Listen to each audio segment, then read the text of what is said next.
سلام علیکم همداران عزیز. امروز 6 دکبر سال 2024 می باشد. قرار دارم در خوجگی دهخانی برادرم در ادرهای بلندی‌های تپه‌های دهه چوربغ. من به شما میخوام امروز درباره همین درخت دشتی، درخت یابویی، درخت دولونه محلی تاجیکی گپ زنم.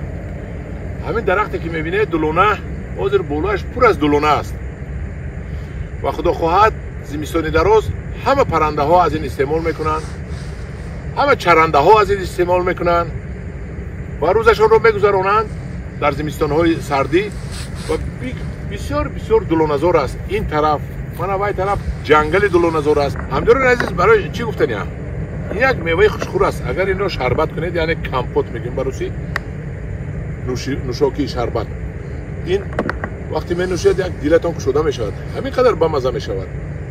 و من باز چه قید کردن هستم از آن روزی که خوجگی دهخانی شد و این زمین سایه پیدا کرد و نماندیم که دلونه ها رو زده برده هیزم کنند، وحشیگری خطی و طوری وحشیگری میزنند، بیچاره میبرند، پروا دارد. در دوام من یک 10 سال اخیر بینید همون جا چقدر جنگل شد. منم جنگل رو بینید، همون همش دلونه است، پر از میوه دارد و باز محیط اطراف برقرار شد و این دلونچه ها رو بینید. من باز دلونچه های نو برآمد. ببینید خدا خواهد اینجا ما اگر هم خیلی 10 سال دیگر خدا عمر کرد و نگاه کنیم، یک جنگلی تیار می شود پر از خرگوش، پر از زردگوش و مرغ‌های یابویی، همه چی پیدا می شود. همه چی در دست ما است. نابودکنی هم در دست ما است، برقرار کنی هم در دست ما است. محیط زیست رو وقتی ما برقرار کردیم، حیات ما آسان می شود، نفس کشی ما آسان می شود. چقدر ما به طبیعت میتیم، طبیعت با ما همون قدر میتید. چقدر طبیعت جبر میکنه، همون قدر با ما جبر میکند. همین سیل و سیلباریش ها این قدر می شود، این نتیجه جبر کردن به طبیعت است. و من در دایره وکالت خودم که در همین خوجگی دارم حرکت کردیم که محیط زیست رو برقرار کنیم و پر از جنگل کنیم. اینجا آینده پیشتزار کنیم، آینده با دیگر درختاش رو که سبز شود.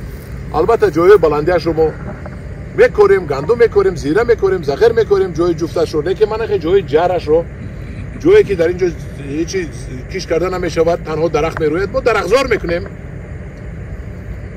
و من خوشحال هستم هر سال میبیایم به همینجا. همین سال باور کنید اون طرف دره ما تماشا کردیم، کپ رو با چوجه‌هایش دیدیم همین تابستان، که یگان سال کپ اینجا دامده تابستان چوجه نمیکرد، چون که من این قشلاق نزدیک است، همه درآمده میپروندن. این سال کپ با چوجه‌هایش اومد. سال آینده انا باید مرغ تزر میبیاید خدا خواهد. و خلاص گپ ما باید همه کسا کدام خوجگی دارد نگاه کند، آباد کند خوجگیش رو. هیچ نه درخت کلان شود فایده هم نبیند، درخت کلان شود فایده میبیند، یعنی جمعیت فایده میبیند، محیط زیست فایده میبیند و تاجیکستان ما خوشبود و هوا میشد. ما عمری که باقی مانده است نفس تازه میکشیم، بعد از ما نبیرهامون ما با آنها یک ملک آباد رو میمونیم.